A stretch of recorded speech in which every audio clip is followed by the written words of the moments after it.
being here today, everyone, for Ask Me Anything About HoldCo Strategy with Chenmark.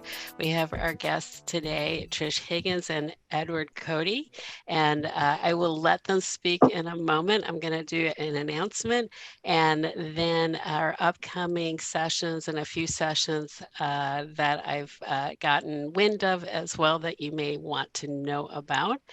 And then we will get started with the meat and the heart of the discussion. So the first thing is the announcement. I launched the Nuts and Bolts program last year. It is a cohort-based program.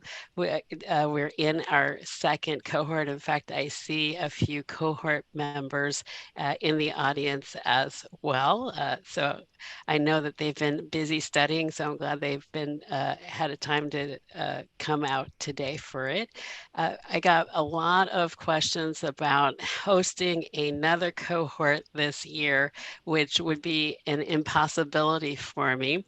So I am now fast and furiously working on a self-study version so that folks who cannot wait until next year for the cohort version will be able to do the self-study version.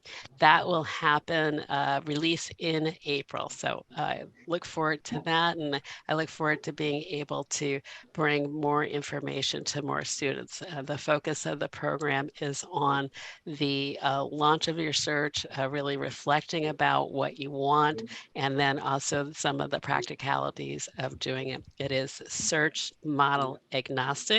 I just want you to choose the one that fits your basically your view of your life in the future.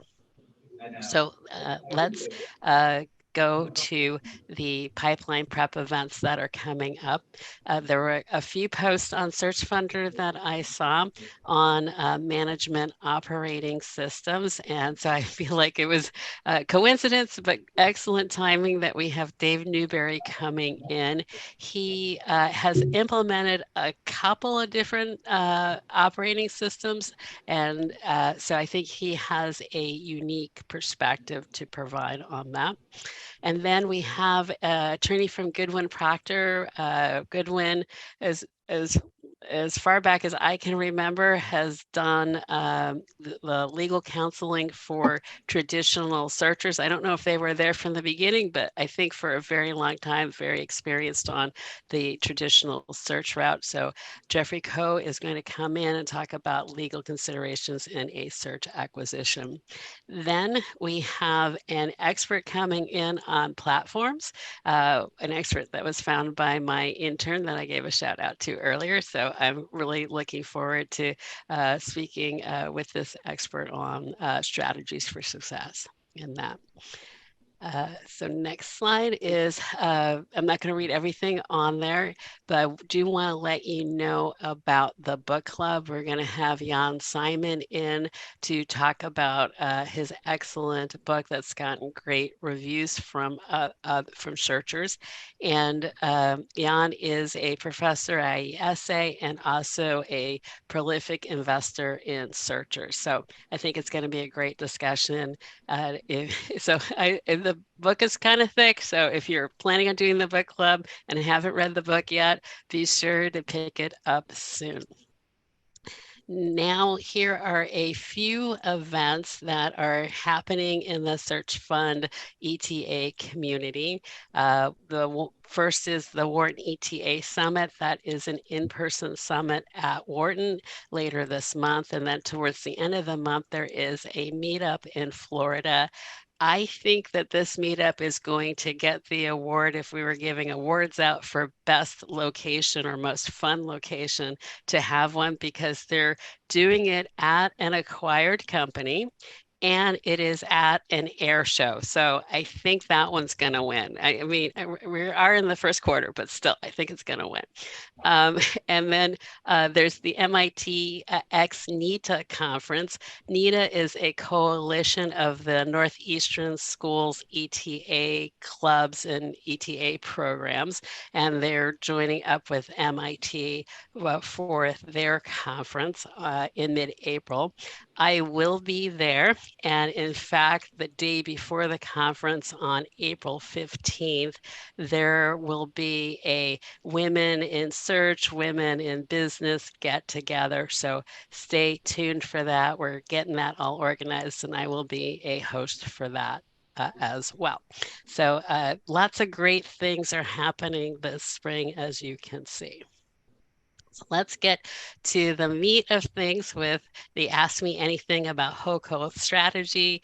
I want to welcome back Trish. She did a session a while back and talked about her journey and what to think about as an investor. And it's so exciting to have her here.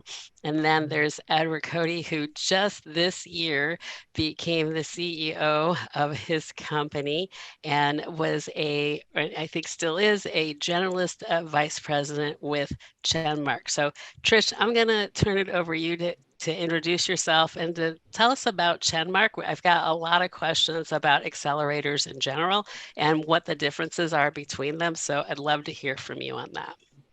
Awesome. Well, thanks so much for having us. It's great to be here. Chenmark is, I think, a little bit different in the search space. We started in 2015, founded by myself, my husband James, and my brother-in-law Palmer. So we are a weird founding group. So we are truly a family business.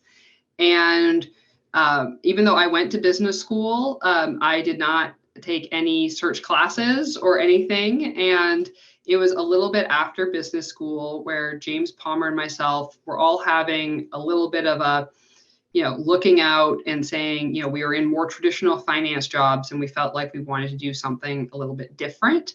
And the idea of buying small businesses from retiring owners came up as, a potential option. And it really just started with us Googling, how do you do this? And one thing led to another, and reaching out through Biz Buy Sell to business owners and that sort of stuff, because the space has really evolved so much in the past, 5+ years, that in 2014, 2015, there were very few resources like Search Funder and, webinars and all this sort of stuff. And so I was talking to a friend of mine about what we were doing, and she said, I think that is sort of a search fund. I was like, oh, okay, good to know there's a name for it, and kind of looped in with some of the community at that point in time.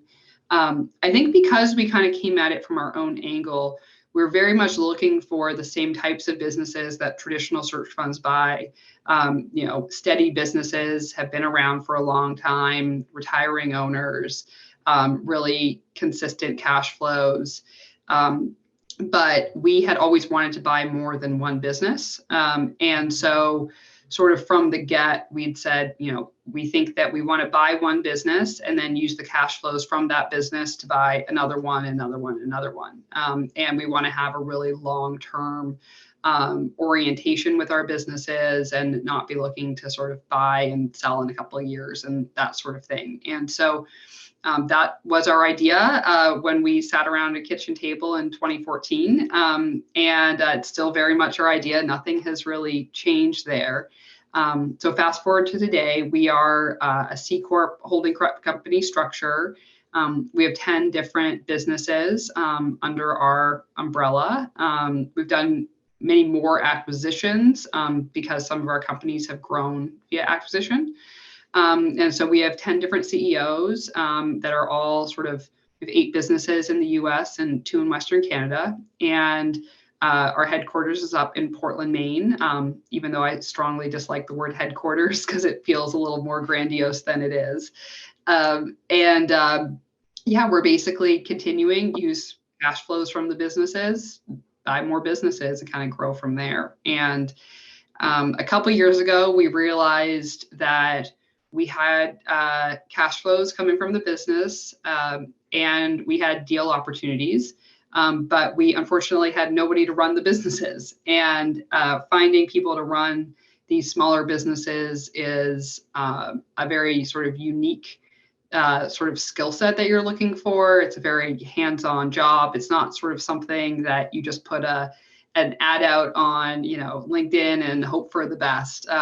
It's I think a really unique person that wants to run these businesses. And so we started what we call the GVP program, or Generous Vice President program, a couple of years ago, to bring people in to work with us, train with us, and eventually sort of become the CEOs of our business. So Edward was really sort of the OG GVP. He joined us before there was even a program. And so I'll let him share a little bit more about his journey with us for the past couple of years. Cool, thanks, Trish. So I actually started my career working in venture capital, where, as you can all imagine, really the focus of everything you do there is growth oriented, just kind of like dizzying growth. And through my time and tenure there, I found myself increasingly gravitating to areas where the focus wasn't on growth. The focus was really building a great business. And increasingly found that, if your focus is building a great business, you have to, purchase that business for a reasonable valuation, not a valuation predicated on everyone on earth using that service. So, as I was working my way through venture, I was certainly colored by my parents are both small business owners. So started to increasingly become aware of this kind of section of the world of search funds and permanent equity companies like Chenmark, among others. And through that learning, I actually wrote Trish a cold email to learn more about Chenmark. And the more I learned about Chenmark, the more I felt like, this is really a place I want to be, both in terms of just the mindset and approach to the type of acquisitions they did and the long-term oriented focus, which felt really unique and special. But also felt like it was certainly a group of people I could learn from, and a community I could learn from as well. So came aboard in the early days of the GVP program, was working at one of our landscaping companies in kind of a finance operating role, and kind of worked at a couple of those, and then ultimately became the CFO of Mainly Grass, a lawn care company we own, and became the CEO of that business January 1st. So I think this is technically week 10 in the seat. That's wonderful. I have so many questions, and I know that the audience has questions. So I'm just going to ask a couple, and then want to let folks who have not participated in one of these before know that you can put a question in the chat, and I will read it out for it to be answered. Or you can raise your hand and then unmute and when I call on you as well. So want to make sure that folks get their questions answered. But first, before I get going, I am going to officially put them on the hot seat so that they are spotlighted for everyone. Can you tell me a little bit about the process today? Let's just start with a searcher who's listening today might want to enter the program, what it looks like now, because it sounds like it has evolved. Sure, I can take that. So once somebody is hired into the GVP program, there's 3 stages. The first stage is working with us up here in Portland, Maine, which is delightful, and working on sort of helping with deal sourcing as well as supporting company operations. So we don't really do deal sourcing the way a lot of searchers do, which is sort of voluminous amounts of outbound cold sort of things. We do a little bit of that, but we do a lot more sort of targeted outreach, particularly for industries that we're already in or geographies that we're in. And we thankfully at this point also get a fair amount of inbound, which is great. And so we have people sort of at that first stage help with that, but then also help with supporting company analysis, that sort of thing. And the goal of that stage is really for us to get to know that person and for them to get to know us and just get a sense of our culture and our values and meet different people within the organization, because we sort of fundamentally are a decentralized business. So, when Edward becomes the CEO of Mainly Grass, he is the CEO and he's making decisions, and we have some guardrails, but he's kind of on his own, I think, in a good way. And so we are using that first time to really get to establish relationships with people, because it is about sort of trusting someone's judgment once they're in the seat, and that they also have a good enough relationship with us that they feel comfortable sharing good and bad news, and working together as truly as a team. So that's stage one. Stage two is going to work in one of our businesses as some sort of operating role. So that can be branch manager, CFO, COO, sales, something where you're working in one of the businesses. And that's to kind of say, okay, it's great that everything's all nice when we're sitting at desks and, in an office, and you can do analytical work, but can you then take that basis for that analytical work and go out into the real world and talk with a real team, and have some learnings there that are kind of impossible to have without actually doing it. And then once we have a new deal and a new company, it's at a certain stage in the process and it seems real, we send an email out to people who are in that second stage and say, hey, we've got this deal, it's in this location, here's all the information, who is interested? And from there, some people raise their hands, some people don't. And then we kind of figure out who's the CEO from there. So we'll only hire from that internal group to be CEOs. So we're sort of as good as our team. And the timeline for that is we've had probably the fastest someone's gone from like hire date to CEO is a little over a year. And on the slower side, some people come in with different sort of skill sets and backgrounds, so they might need a bit more time in each stage. I would say that if Edward joined today, he would probably go through the ranks a lot faster than he sort of originally did, because it took us a little while to figure out, what we were doing and which way was up. So that's pretty much, it's a little bit different for each person, but that's essentially the structure of the program. So Edward, talk to me about your experience in the operating companies, and how did that translate into your experiences now as CEO 10 weeks in? So, I think the thing that just so initially important to keep in mind when you enter these organizations is you're entering organizations where a lot of the folks who've been working for that company have been working for that company a long time and have a lot of experience in the industry that they occupy. So, you could walk in with your spreadsheet and say, hey, you're pricing this wrong. You're pricing this job wrong. You're underweighting your kind of gross margin. And the fact that you've had that insight, that kind of analytical insight, is great, but it's profoundly a different thing to then convince the team and get buy-in from the team to implement that information and use it to kind of drive the business forward. So I think the thing that I was struck by most was how much time needs to be spent up front just demonstrating that you're there to help, that you don't know any better than them, that you're really just here to help them and help drive the business forward, and kind of leverage your skill set and experience to help drive the business forward. So, I read somewhere, it's like the first thing you try to do is like fix the broken light bulb, and just try to find ways to add value to the business in small ways to demonstrate that, you really care about the folks that work there, about the success of the business. And it's not really just about you or your kind of like, quick ascent to the organization.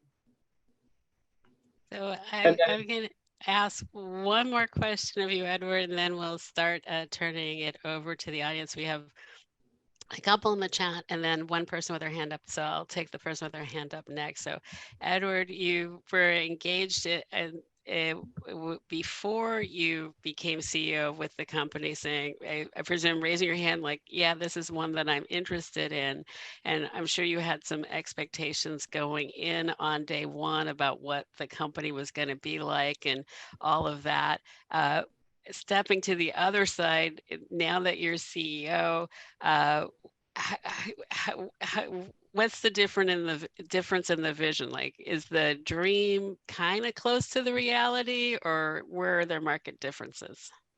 So I think the first thing is, I was the CFO at Mainly Grass, and really felt like knew a lot of the parts of how we ran and kind of what it took to run it. The second I switched over to CEO seat, you're like, wow, there's a lot of things that I didn't know. There are a lot of parts of this organization that I didn't know, and there's a lot of things about being a CEO that I wasn't aware of. A small example of that is how much of your role is kind of you're in the approval business, where someone is, hey, can you take a peek at this? Hey, can you look at this? And ultimately, kind of in some ways, you're the last line of defense. Obviously got a lot on the line yourself as a representative of the business. So, you care a lot about making sure each part of the business is the best version it can be. So I was certainly surprised by that transition where I felt like I had so much proximity to the role itself. I knew what it was, but being on the other side of it, it is surprising how different it is. I would say 10 weeks in, it's been awesome and it's been a lot of fun. It's been incredible learning, but I think a vital piece of that for me is that there's 9 other CEOs in the Chenmark portfolio who are a phone call away, who are reaching out to check in, who are filled with just like infinite wisdom of like what that first week feels like, looks like, that first month. It's everyone kind of has deja vu having those conversations because they've so lived them themselves and are instrumental supporters in helping new CEOs like myself kind of navigate that process and come out the other side most productively. So that's been awesome and kind of a reminder of like why I was so excited to join Chenmark in the first place. That's wonderful. That's wonderful to hear. So Tyler, go ahead, and then anybody else who wants to raise their hand, feel free. Cool. So Trish, forgive me for the super tactical question here.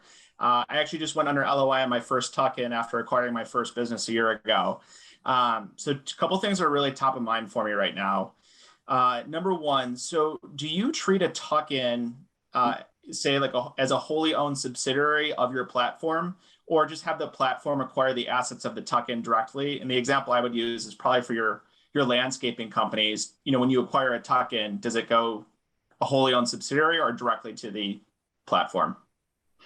I would say both. Okay. In some scenarios, we do just a separate LLC and sort of it's a subsidiary, but in most landscaping transactions, it ends up just being we're acquiring the assets and we're just rolling them into into the platform. So usually on a service-based business, we just put them, we smush them together.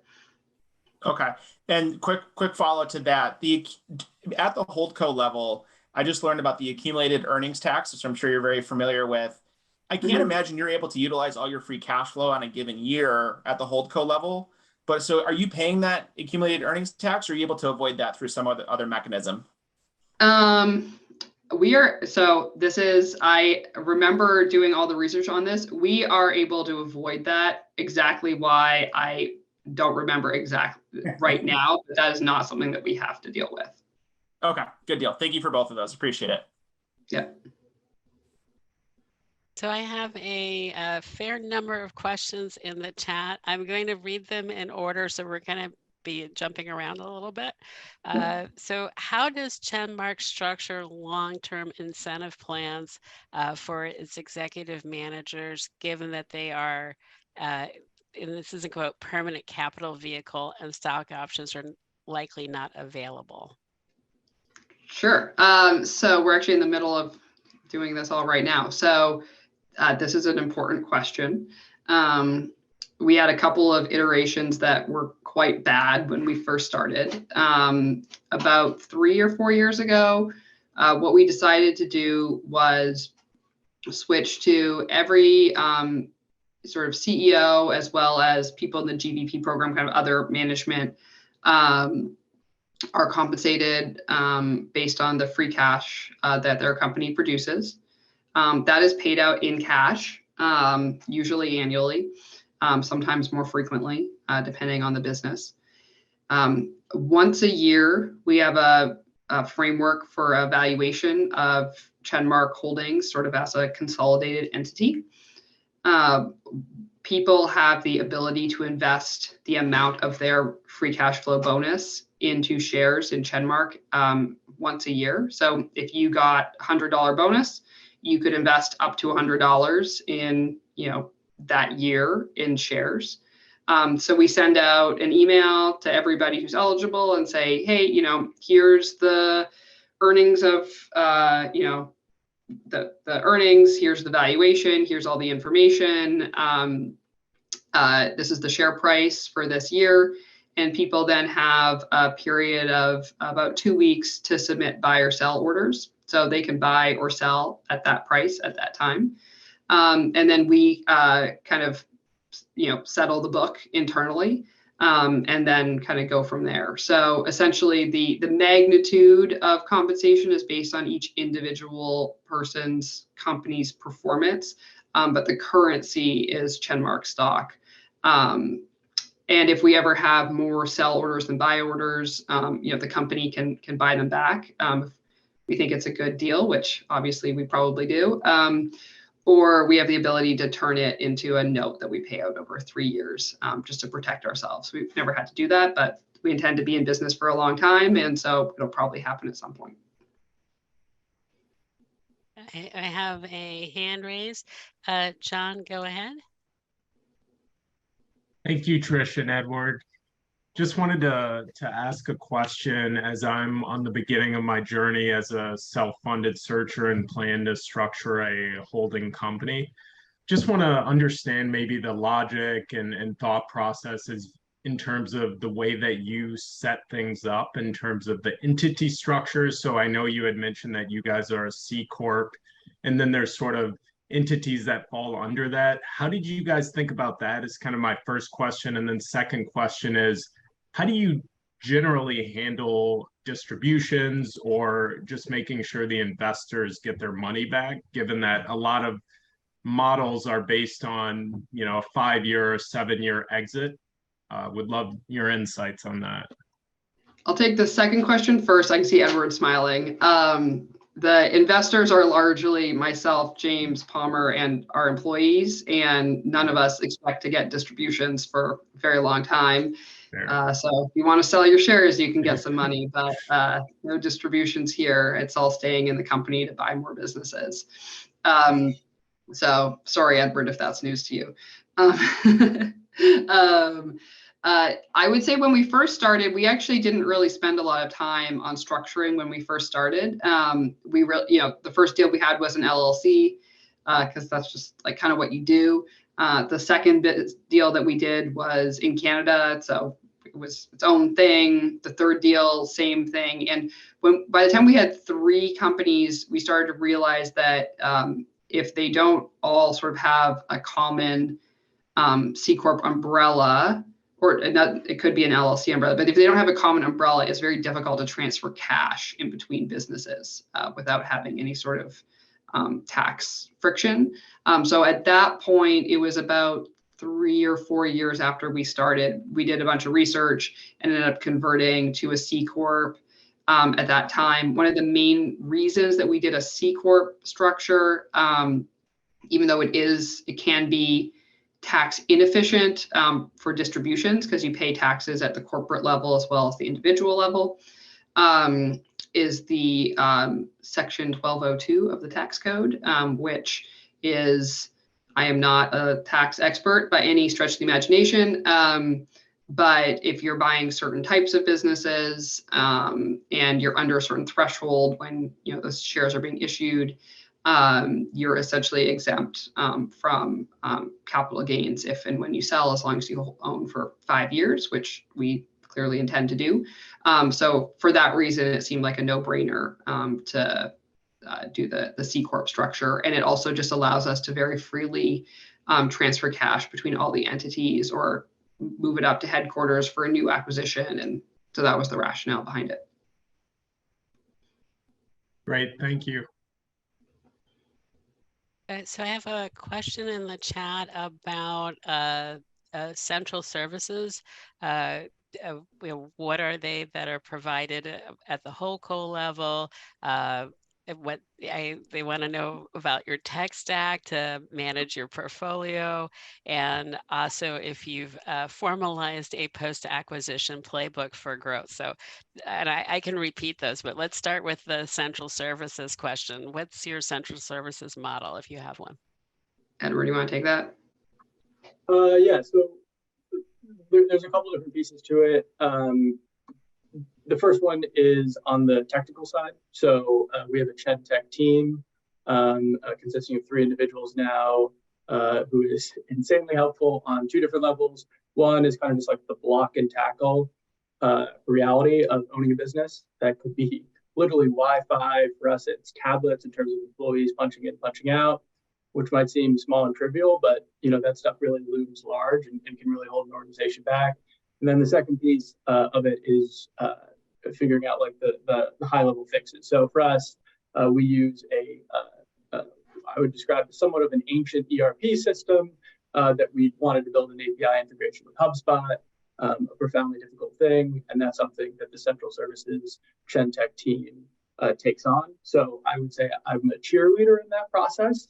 And Dave, who leads that team, is really driving it. And I'm just there to, answer questions. Contrast that kind of on a different side, we have marketing and recruiting, where,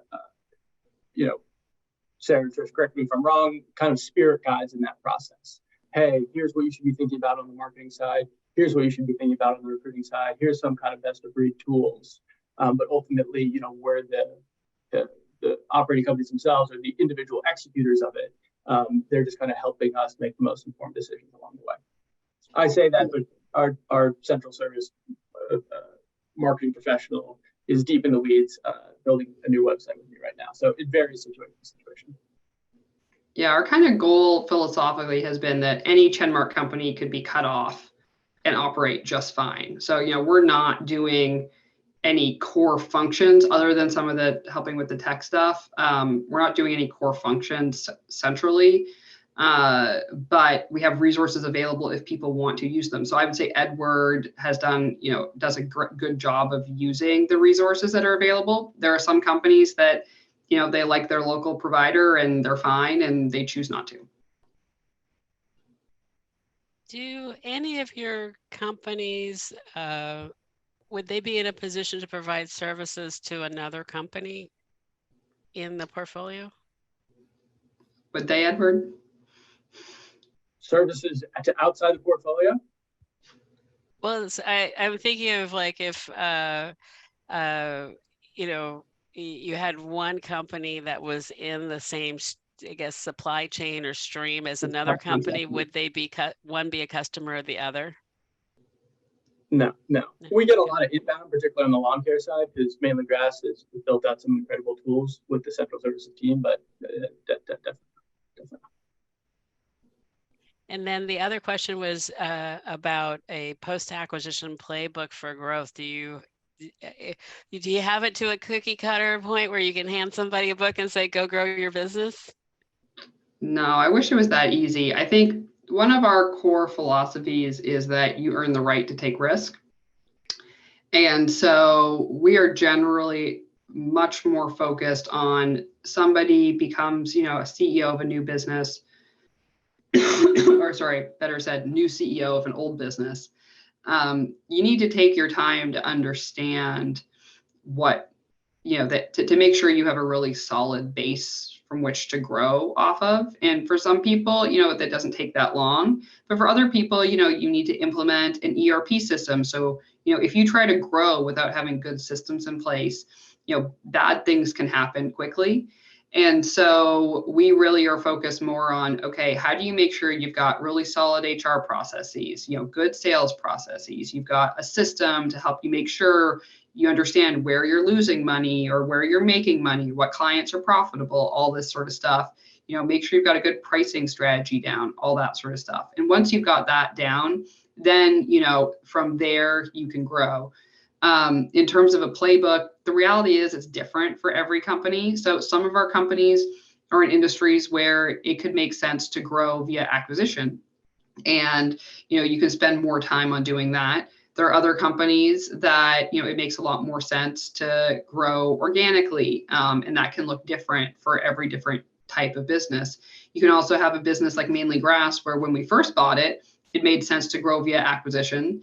And then the multiples in that space became so crazy that now it makes more sense to grow organically. So, I think we really focus on making sure we've got a good base to start from. But then in our experience, growth is your growth strategy is very dependent on what industry you're in, what geography, sort of all of that sort of stuff. So next question is, have you ever acquired a company that a searcher brought to you? And if so, what role did that searcher play in the operating company within Chenmark? So we have not. We have had searchers bring us deals, but unfortunately, when searchers bring us deals, they often bring them to us with like a 30, I need to close in like 2 weeks or something like that. And they're just looking for money, and that's not really our thing. So I have talked with searchers and said, if you involve us early in the process, it's more likely to happen. But we buy 100% of the businesses. And so maybe we could have some variation from there, but we don't really fit well with people who have a ton of other search investors or anything like that, because we have a very specific way of working, as well as in the holding company structure. We do need the ability to move cash around, frequently. And so I think if somebody is interested in having Chenmark back a deal, talking to us early in the process, understanding what the parameters that would work for us or not, is kind of the best way to make it happen. So we certainly talked with people, but nothing's happened. So the next question is about the differences. I do get a lot of questions about what's the difference between traditional and the accelerator model. And I think you have a unique model with even the kind of broad term of accelerator now. So the question is, what are the key differences between Chenmark's GVP to CEO track versus a traditional model, searcher model, from the individual's perspective? So Edward, what would you say would be the differences? And then I'd like to hear Trish as well. I would say there's probably quite a few. I certainly had a lot of folks encourage me to do this initially when I was kind of starting the whole process, and when I had originally reached out to Trish.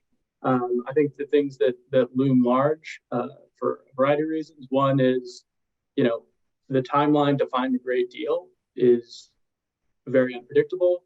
And then relatedly, really knowing if something is a great deal is inherently unpredictable as well, right? You can do diligence, starting my career in venture, like you can do diligence something till the ends of the earth. There's still a ton of inherent unpredictability of, is the team happy? Are the customers actually happy? Are the customers' relationship with the business or the customer's relationship with the singular founder who takes them out for dinner every Tuesday? So there's just a huge swath of unpredictability there. So I didn't find that particularly attractive. And relatedly, I certainly felt like I had a lot to learn as well. These are certainly very unique businesses. So for me, it was, being in a place with folks who have experience in these deals, know what to look for, know what to evaluate, and then also being on a team with those folks and learning from them on how to best operate these businesses. So those were kind of the big criteria for me. But obviously it kind of varies person to person. Yeah, sorry, I'm just getting over a cold, so I'm coughing sporadically.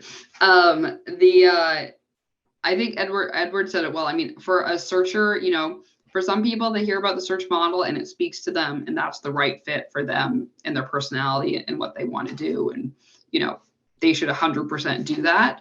I think in an accelerator model, I'm not an expert on sort of the more traditional accelerators, but you're still searching, but you're searching with a group around you, as well as sort of somewhat secure funding, assuming you find a deal that your backer likes and wants.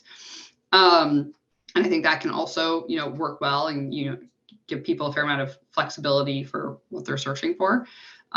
For us, we tend to resonate with people who are sort of interested in search, but are almost at like the periphery of search. Often people who are just kind of hearing about it, but maybe they're a little nervous about just the deal process or going it alone for 1 to 2 years or whatever. So for us, I think the GVP program is, one, you're getting paid a salary, so you're not doing a self-funded search.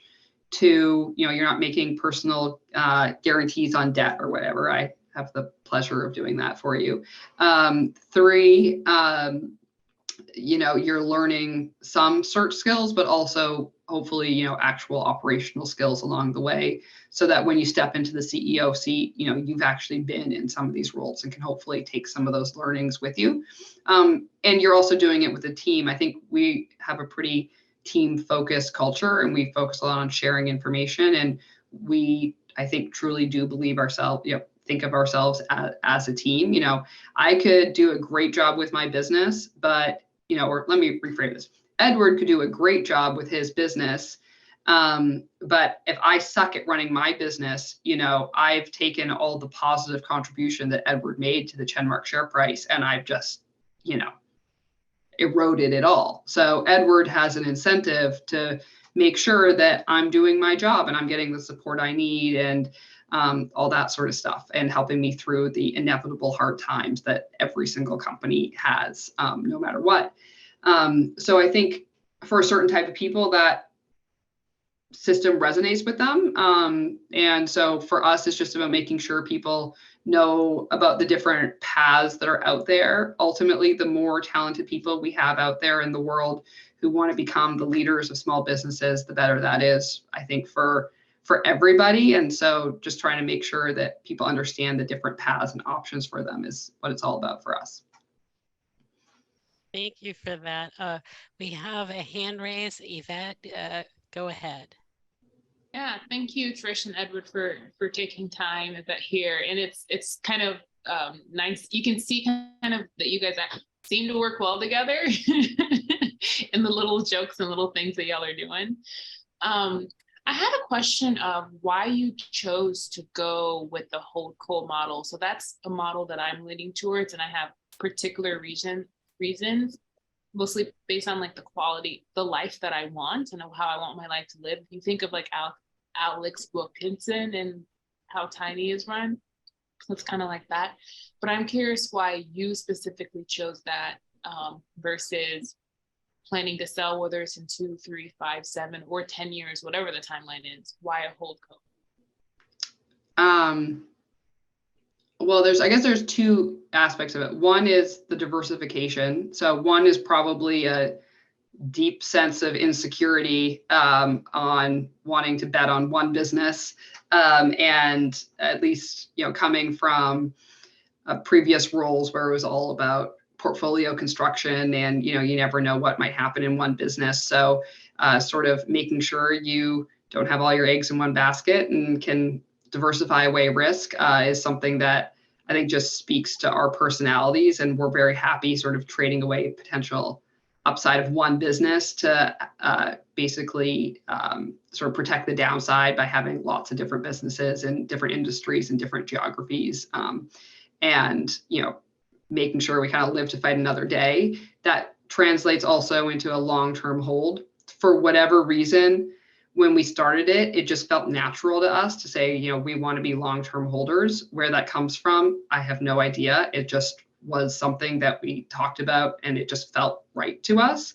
But that also speaks to the need for us, at least for diversification starting out, because the more diversified we are, the more likely it is we can make it through various market environments, and be around to, tell the tale in, 20 plus years or whatever long-term means. So honestly, I think it's just a reflection of our personalities and our value systems. Yeah, thank you. I appreciate the transparency.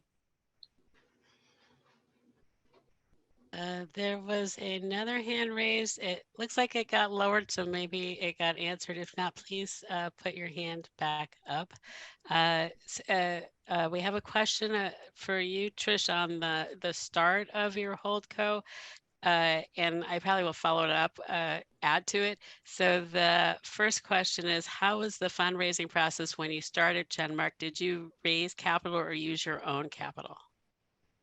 Yes, so we used our own capital. We tried to raise capital, and as it turns out, nobody wants to give money to a husband, wife, brother-in-law founding team with no practical experience in operations or deal making. So we had to go to the people who will always support you, which was close friends and family. But it was primarily our own capital to get started, which ended up being a blessing. In the long run. So you bought the first company, used that to pay for the second company, and that was your plan going in, as I understand it. Do you have any views on how to how you should space out acquisitions into the portfolio or anything like that? I mean, we have always just been opportunistic. So we've always felt like if there's an interesting opportunity, we should try to figure out how to make it happen. We ended up growing quickly at the beginning because we had more inbound than we expected to have, particularly, sorry, in the landscape space. But that ended up, after a couple of years, we had to sort of take a pause and be like, what are we doing here? That's around when Edward joined us, when we were like, we've got these businesses, but what does it mean to be a Chenmark business? And what are our incentive plans? And what is our recruiting strategy? And like, what do we really want to be? And so we ended up taking almost a year or two, and we didn't really do any deals because we just had to focus on organizing ourselves and what we were trying to do and sort of what's the role of us versus the portfolio company and all these sorts of things. I think there's something that you don't really sketch out on a piece of paper. I think you can only really figure it out by doing it. And so the answer to like, how quickly should you go? I mean, some people might be more thoughtful and more prepared than we were when we started. I mean, we bought our first business. I remember it was all like exciting. We closed the deal. And then like the next day we were like, what do we do? Like, do we go to the office? Do we not? Do we like what? We had no idea, like, what do you do then? And so I think the pace of acquisitions is probably quite personal and also dependent on the opportunity set that is available to you. We have a hand raised. Anesh, go ahead. Thank you so much, Trish. I have a question for you. So I have acquired companies in the past, and I'm leaning towards the HoldCo model to acquire online companies. So when you acquire companies, do you focus on a particular industry, or do you just see what you get a good deal? See what is interesting. Our criteria are, what do we think we can, does it have a history of steady cash flows? And do we think we can own the business for the long term?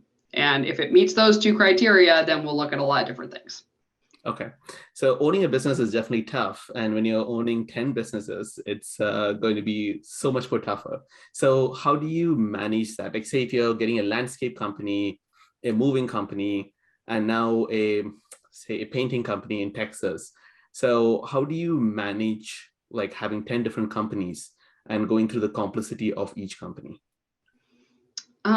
Well, you got talented people like Edward to come and work with you. I think we've realized that it's all about, if you have the right person in charge of running the business, it is actually flows pretty well. If you don't have the right person, it can really be quite a painful process. And it can really feel like you're grinding your gears. And so that's why we end up spending a lot of time on recruiting and training and making sure we've got the right people from a cultural fit. Honestly, like, I think James Palmer and I we all like business and we all like learning about different businesses just fundamentally. So honestly, like having 10 different businesses to learn about the drivers of those businesses, that's fun. Like we enjoy that. Like that is not a problem. And I think we've also learned, there are some basic business fundamentals you kind of have to like learn and understand for every business, no matter what it is in our world. But then beyond that, it's all about making sure we understand that like I am not running Edward's business, like Edward is running his business, and making sure he's empowered to do that is what is like the secret sauce for us. Gotcha. Just a follow-up question. So do you look for synergies between these companies at all? No. Not at all. No. No. Okay, gotcha. Is there a reason why not? Or if there was a synergy, say if you acquired a marketing company, you'd be able to provide marketing services to your, all the companies that you have. So is that something that has crossed your mind, and then have you chose not to do it? If so, is there any reason for that? Yeah, I mean, we've certainly thought about it. It's just that I think we're really, again, maybe it goes back to like deeply insecure or conservative or whatever, is that in deal underwriting, we don't like to assume synergies. We don't really like to assume we do much good of anything with our businesses. We just kind of assume we can keep it going straight. And so,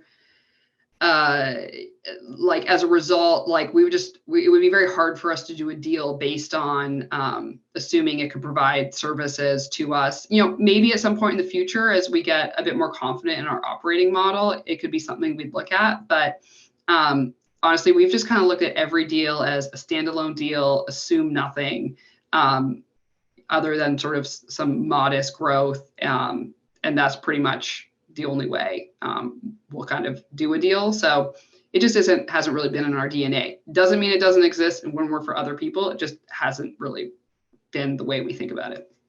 Gotcha. And also in terms of having the operating CEO, how do you have their skin in the game when it comes to operating different companies? Like, do you give them an equity share, or do they invest some money into the business? How does that process work? Yeah, they get a split of the free cash flow of the business. Okay. Super. So no equity as such, but it's just they get a share of the cash flow. They get a share of the cash flow, and they have the ability to invest that amount into equity in our shares. Super. Got it. Thanks so much for answering my questions. Of course.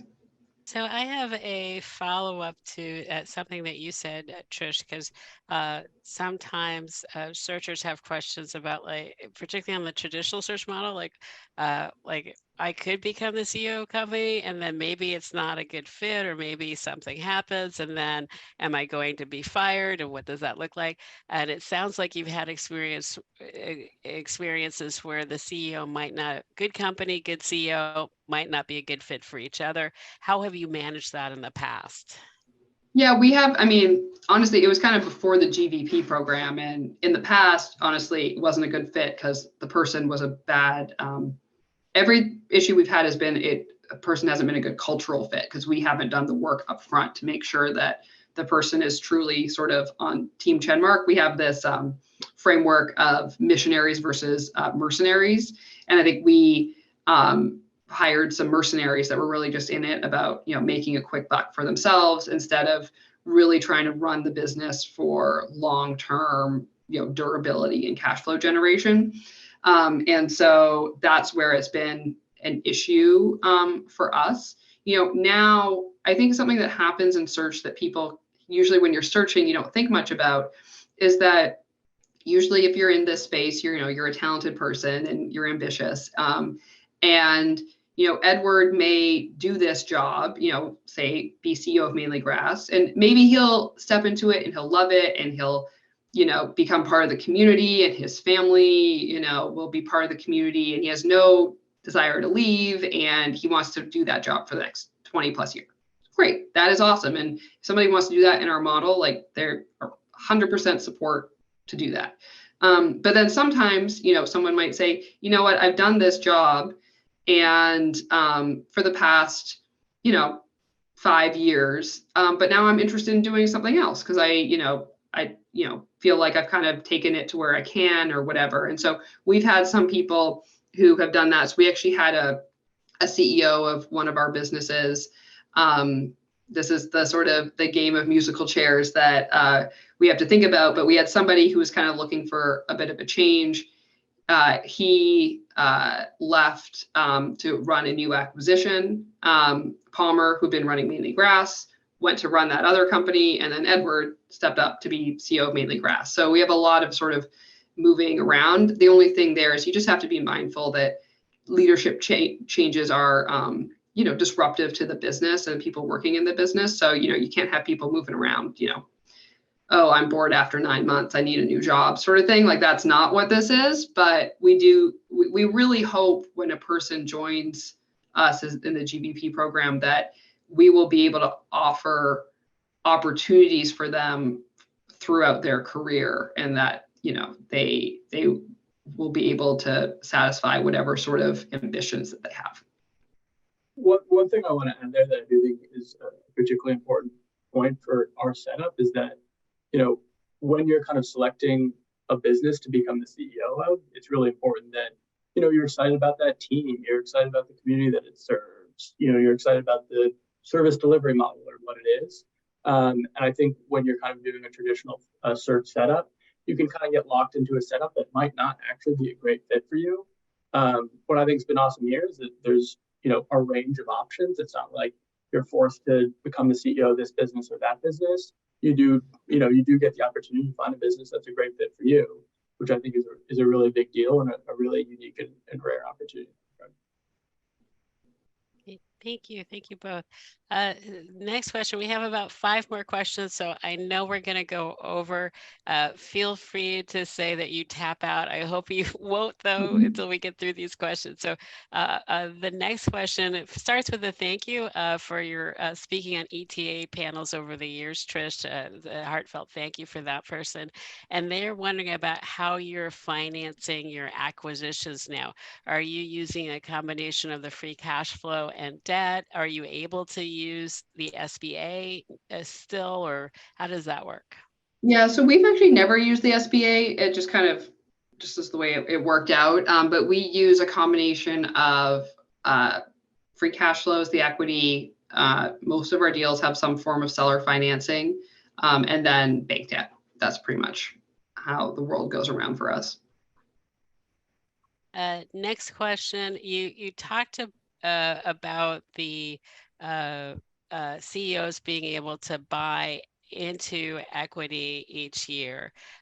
Do you issue new shares of Chenmark shares? Do you issue new shares of Chenmark each year is the question. Yeah, we would issue new shares every year. The people who get the brunt of the dilution are James Palmer and I, but we're okay with that.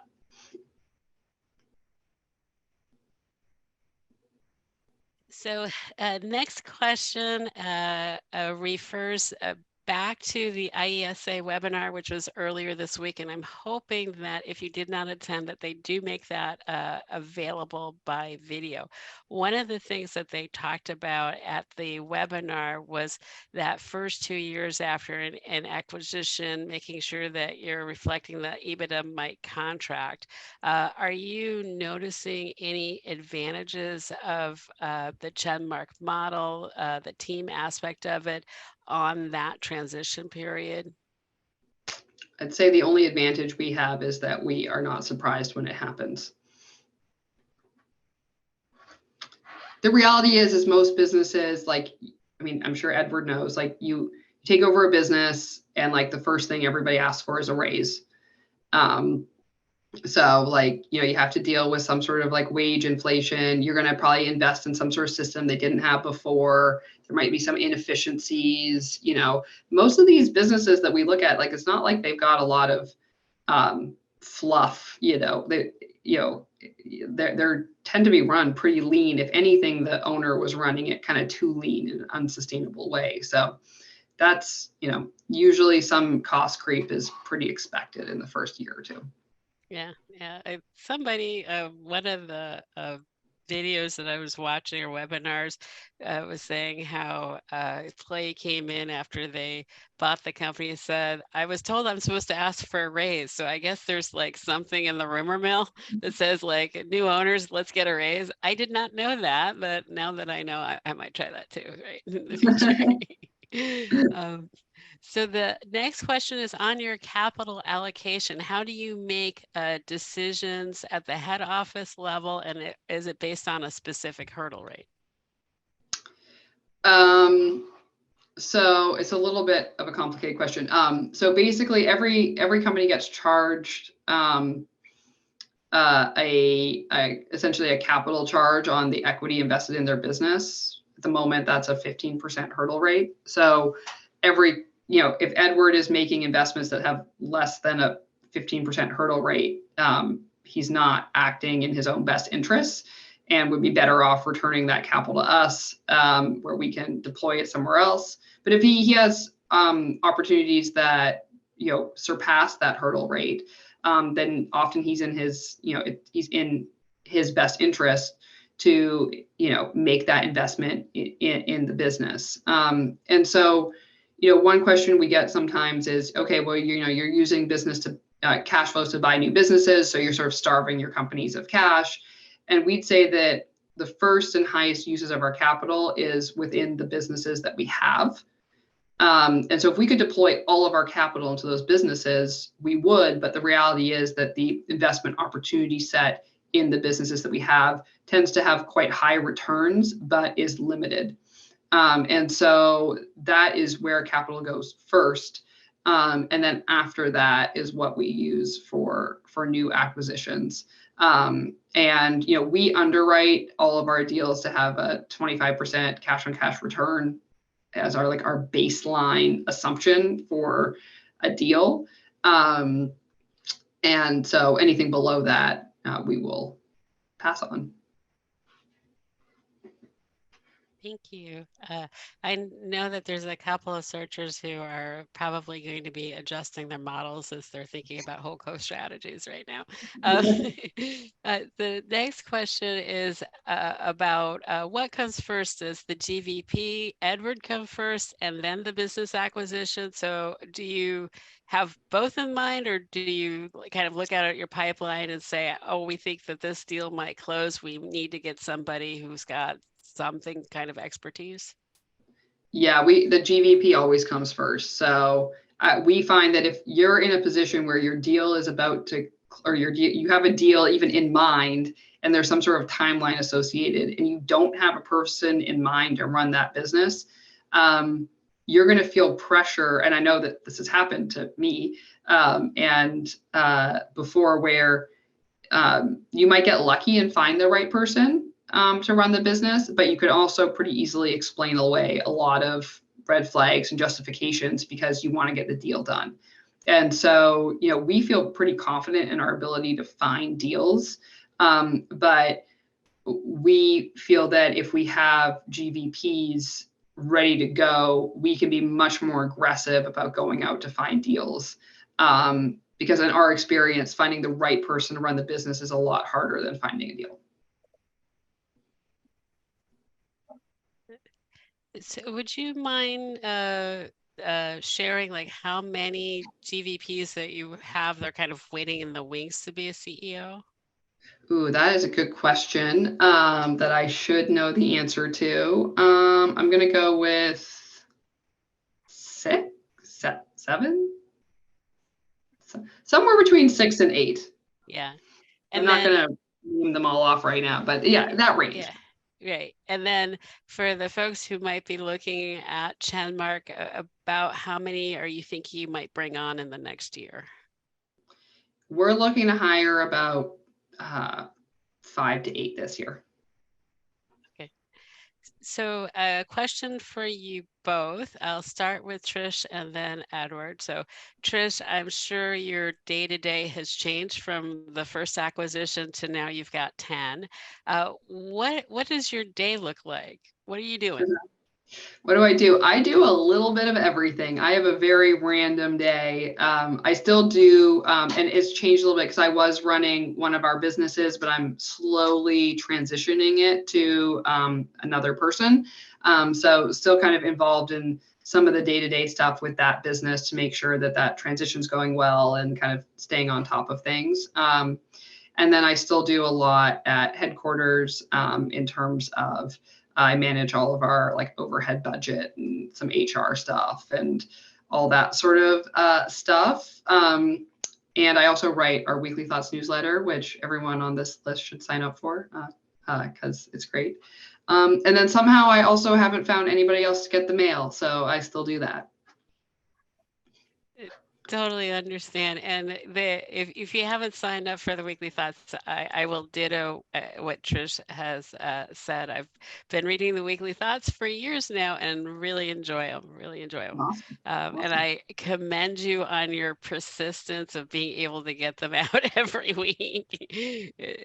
That's something. So Edward, you're new CEO, 10 weeks in. What is your day like? I would say it varies pretty significantly day to day. Certainly, it's a lot more emails, it's a lot more calls. We're very much in these businesses, operating these businesses. I was at our one of our branch locations today, meeting with all our branch managers to talk about our onboarding process for the year, our purchase order process, and inventory management process for the year. So it varies a ton day to day. We're in our off season now, so we're planning for the season ahead. We're very much involved in the business on a very day-to-day basis. But I'd say certainly a big pickup on the emails and call volume since transitioning. So I'm going to ask one last question for each of you. What is one thing that you know now about running companies or entrepreneurship in general that you wish you had known when you first started? It could be any aspect, the emotional, the mental, the tactical, the strategic side, whatever it is. What is that one thing you wish you had known? Well, I remember very clearly pretty soon after we bought our first business, having just a feeling of so much more appreciation for all of my old bosses because it looks so easy to be in the seat and like, at least for me, easy to criticize like the silly, decisions they're making. But then when you're in the seat and you realize that, oh, I really only saw like 2% of what was on this person's plate, and it's really hard to manage all those priorities and be thoughtful in meetings and make decisions that are hard ones that people are going to be upset about. It's hard. It's harder than it looks, and it's a very I don't know, with maybe overwhelming feeling at first for me. And that's something that I probably didn't appreciate going in. I would say the biggest for me is there's certainly a temptation when you're in a business to, hey, you don't want to lose that customer. So you're going to cut them a break, or you don't want to lose that employee and God forbid go backwards from a sales perspective. So you're just kind of kick the can and lower the bar. And while those things seem crazy scary initially, and you're just trying to like patch the holes, it just never works out. In the end, it's just not going to work out for you. So, raise the price to what it needs to be for that customer. If you lose them, you lose them. And, same on the employee side. Ultimately, that short-term pain is going to be to your advantage. And if you try to stem that short-term pain, you're just not going to make progress. Thank you both. I'm going to give you a round of applause, and I hope that others will give you visual or emoji applause. Thank you for being on the hot seat for so long, and thank you for being here and what you're doing for the ETA community in general. Really appreciate it. I am going to stay on. I'm going to end the live stream and the recording. I will stay on if people have just general questions, want to chat, but you two are free to go because I know it is evening your time. Awesome. Well, thank you so much for having us. Great to be here. Thank you. Thank you guys so much.